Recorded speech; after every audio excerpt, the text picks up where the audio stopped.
Soģu 4. nodaļa.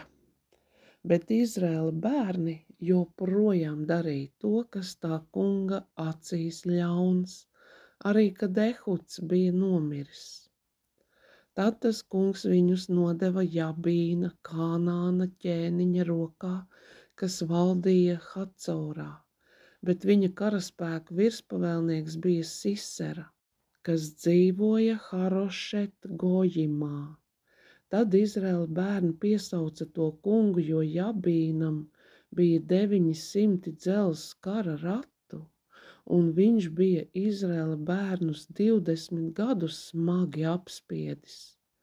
Tajā laikā Izraēlas soģe bija praviete Debora, Lapidotas sieva, un viņai bija sēdeklis zem Deboras palmas, starp Rāmu un starp Bēteli, Efraima kalnos, un pie viņas Izraēla bērni griezās pēc taisnības.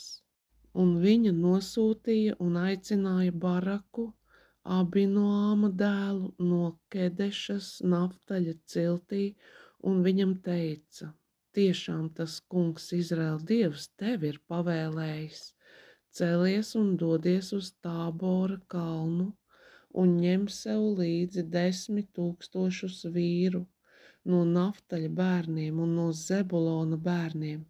Tad es tev pievedīšu Kišonas ielajā Siseru, Jabīna karaspēku virspavēlnieku, kopā ar viņa kara ratiem un viņa pulkiem, un es viņus nodošu tavā rokā. Tad Baraks viņai atbildēja: ja tu nāksi man līdzi, tad es iešu, bet ja tu nenāksi līdzi, tad es neiešu. Un viņa sacīja: es katrā ziņā iešu ar tevi, tomēr uzvaras goda balva šai gājienā, kurā tu tagad dosies, nepiederēs tev, jo tas kungs nodos Siseru kādas sievas rokā. Un Debora cēlās un gāja kopā ar Baraku uz Kedešu.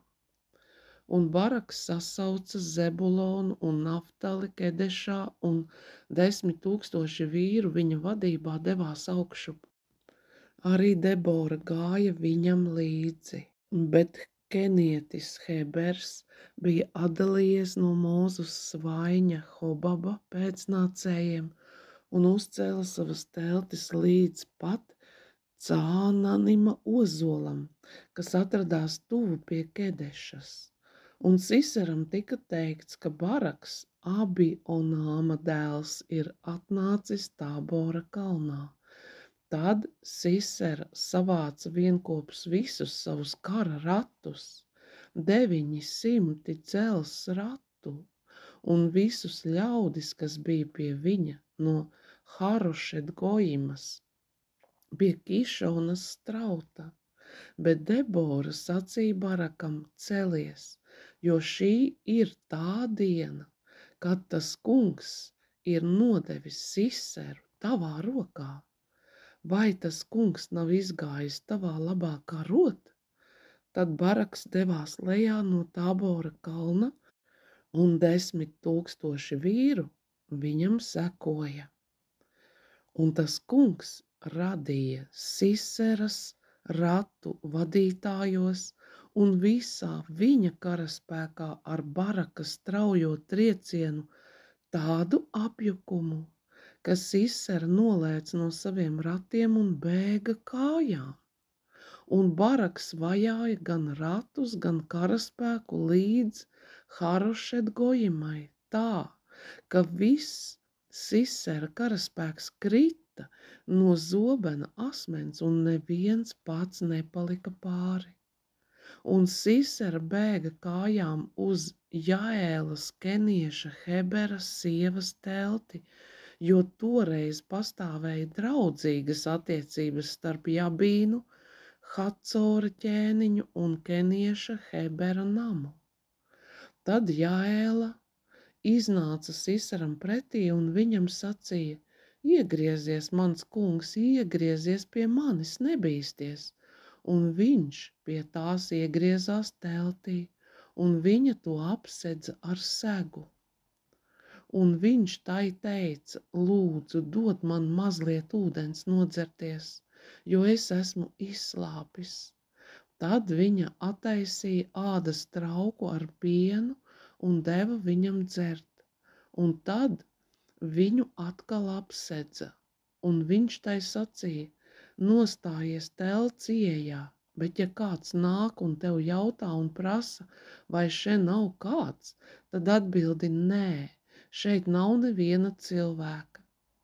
Tad Jāēla, Hebera sieva, ņēma kādu no telts mietiņiem un veseri savā rokā, un viņa klusītiņām pie tā piegāja, jo viņš bija aiz noguruma iemidzis.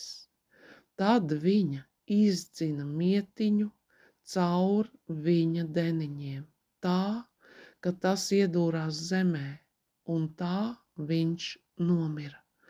Šinī acu mirklī nāca Baraks, kas Siseru bija vajājis. Tad Jāēla izgāja viņam pretīm un sacīja: nāc, es tev parādīšu to vīru, ko tu meklē. Un kad viņš pie tās iegāja, redzi, Sisera gulēja beigts, un telts mietiņš bija iedurbts viņa deniņos. Tā Dievs tanī dienā pazemoja Jabīnu, Kanāna ķēniņu Izraēla bērnu priekšā, un Izraēla bērnu roka kļuva jo dienas, jo smagāka pāri Jabīnu Kanāna ķēniņu, līdz kamēr viņi to pilnīgi iznīcināja.